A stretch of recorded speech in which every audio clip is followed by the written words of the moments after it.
2 videos ago, we looked at how to fill out an amortization schedule, and we also learned how to amortize a discount on a long-term notes receivable. I figured since I gave you an example of amortizing a discount, that I would also give you an example for amortizing a premium. So the situation is pretty much the same. The only thing that's different is that the note is no longer bearing 4%, but 8%. And the market rate is no longer 8%, it is now 4%. So we know that when the coupon rate is higher than the market rate, there is going to be a premium on the note. So we're going to be solving for, or we're going to be amortizing the premium. Let's go ahead and present value all of the cash flows. So we know that the face value, or the amount that's going to be returned to us at the end, will be 100,000. So let's do the present value of a single sum first, single sum. And that's going to be 100,000 divided by 1.0. Which one are we going to use? We're going to use the 4 because we always use the market rate or the effective rate to discount. And it's going to be to the power of 6 since we have a 6-year term. And that's going to yield a present value of $79,031.45. Next is the present value of the annuity or the interest payments. So present value of interest payments. Or you could just put annuity there, whichever you feel more comfortable with. And that's going to equal the cash flows times 1 minus 1 divided by 1 plus r to the power of t divided by r. You can also use an annuity table if you want to just get the factor and multiply it by the interest payment, but I usually, for all these tutorials, I like to write it out entirely. So that's going to equal, well, what is the interest? The interest is 8% a year, so $8,000. And then it'll be multiplied by 1 minus 1 divided by 1 plus 0.04 to the power of 6 divided by 0.04. And that is going to yield a figure of $41,937.09. So we have the present value for our single sum and we have the present value for our annuity. Added together, that gives us the present value or the fair value for our notes. So I'm going to just record it here and say the present value of our note is $120,968.54. Now that we've got this, let's go ahead and fill out our amortization schedule. Where is it? It's right there. Okay, let me bring it up just a bit. Perfect. And let's go ahead and fill this baby out. So the first is we issued the note at the beginning of the year. So we're going to go day, month, 2015. And there's no interest being earned because this is the first day and we just issued this note. So we're just recording the carrying value, which is $120,968.54.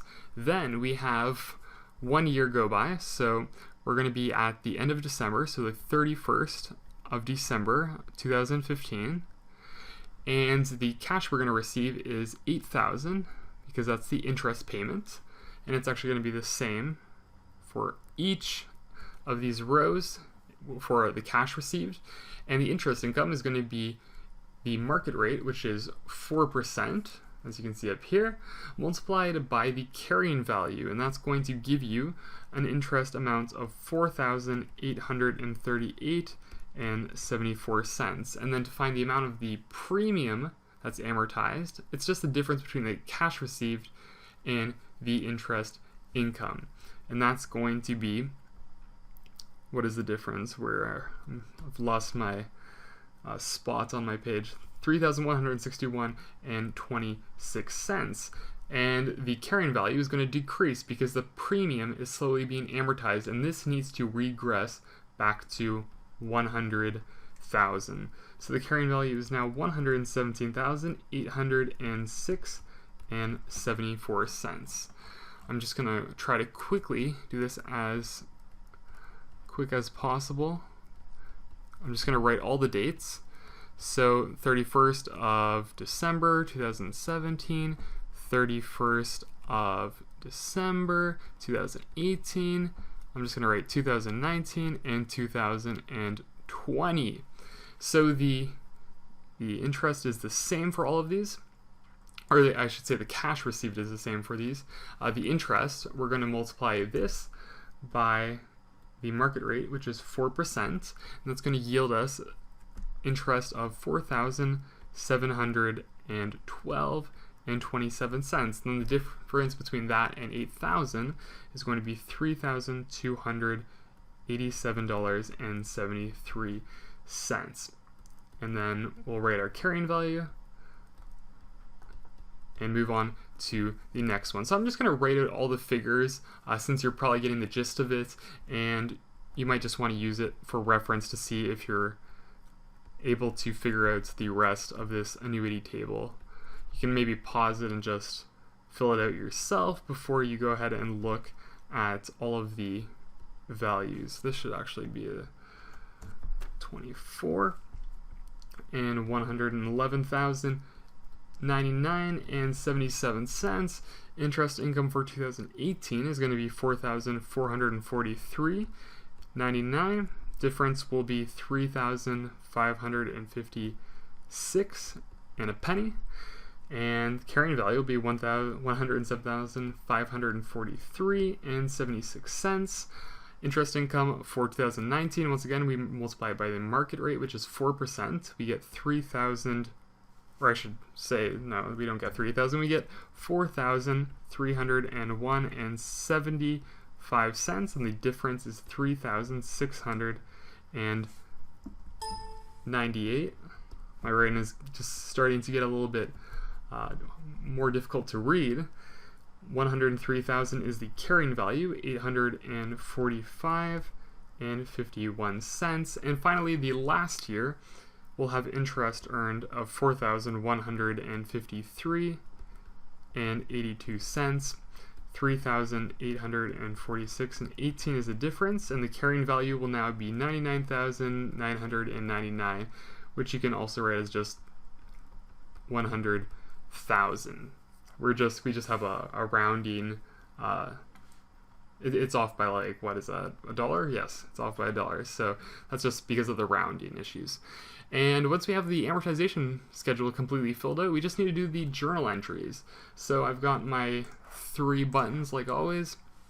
Let's go ahead and write out the journal entries. So the first one, I'm going to use the net method. So I'm not going to create any account or contra asset like discount or premium on notes receivable. So I'm going to say that we issued a note receivable for, what was the present value of all this? It was $120,968.54, and we gave up that amount of cash as well, $120,968.54.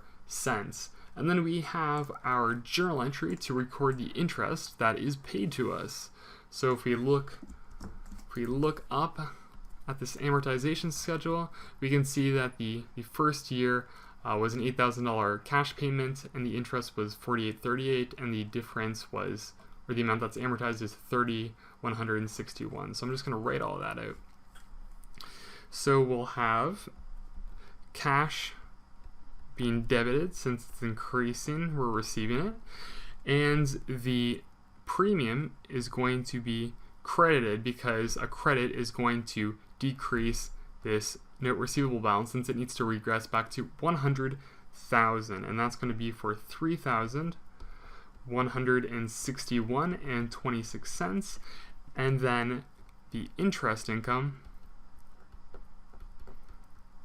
will be $4,838.74. So you're just going to have 6 of these entries, one for each of the rows in our amortization schedule, and then finally, just like we did it in the example that was 2 videos ago, we're just going to derecognize the note by saying that we're receiving our cash back for $100,000, because at the end the note receivable will have an asset value of $100,000 since it is being decreased, or the note is being amortized, or I should say the premium is being amortized, and then the note receivable will be removed from our books at $100,000. There you go. Very similar to amortizing a discount. Not much to it. Hopefully you got it. In the next one, I think we'll be looking at accounting for non-interest bearing long-term note receivables. I'll see you guys then.